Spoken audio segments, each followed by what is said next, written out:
అందరికీ నమస్కారం. రాత్రి నుంచి మీడియాలో అమలాపురం అసెంబ్లీ సీటు జనసేనకే కేటాయించినట్టు, జనసేన పార్టీ ఇన్ఛార్జిగా ఉన్నటువంటి నాకు కేటాయించినట్టుగా మీడియాలో కథనాలు వస్తూ ఉన్నాయి. అయితే దాని మీద కార్యకర్తలు కూడా అత్యుత్సాహంగా ఆనందంగా ఉన్నారు. సిఎంఆర్ షాపింగ్ మాల్ మన హైట్ నగర్ లో భాగ్యలత కమాన్ పక్కన ఫిబ్రవరి 29న ప్రముఖ సినీ తారలచే గొప్ప ప్రారంభం.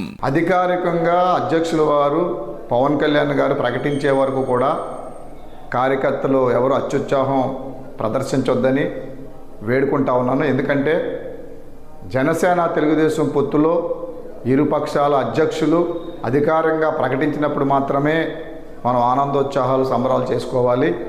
అంతవరకు కూడా సంయమనం పాటించాలి. అధ్యక్షుల వారు అధికారికంగా ప్రకటించే వరకు కూడా సంయమనం పాటించాలని చెప్పి కార్యకర్తలకి విజ్ఞప్తి చేస్తూ, ఇవాళ తాడేపల్లిగూడెంలో జరగబోయే జనసేన తెలుగుదేశం సంయుక్తంగా నిర్వహించే తెలుగు జన విజయకేతనం సభను విజయవంతం చేయడం మీద మనం అందరం కూడా దృష్టి కేంద్రీకరిద్దాం. ప్రతి ఒక్కరూ కూడా భారీ ఎత్తున తరలి వచ్చి ఇవాళ 3 గంటలకు జరగబోవు తాడేపల్లిగూడెంలో జరగబోవు జెండా మన సభను విజయవంతం చేసుకుందాం. ప్రతి ఒక్కరు కూడా కదిలి రావాలని జన సైనికులకి, అభిమానులకి, అదేవిధంగా తెలుగుదేశం పార్టీ నాయకులకు అందరికి కూడా పేరు పేరున విజ్ఞప్తి చేస్తా ఉన్నాను.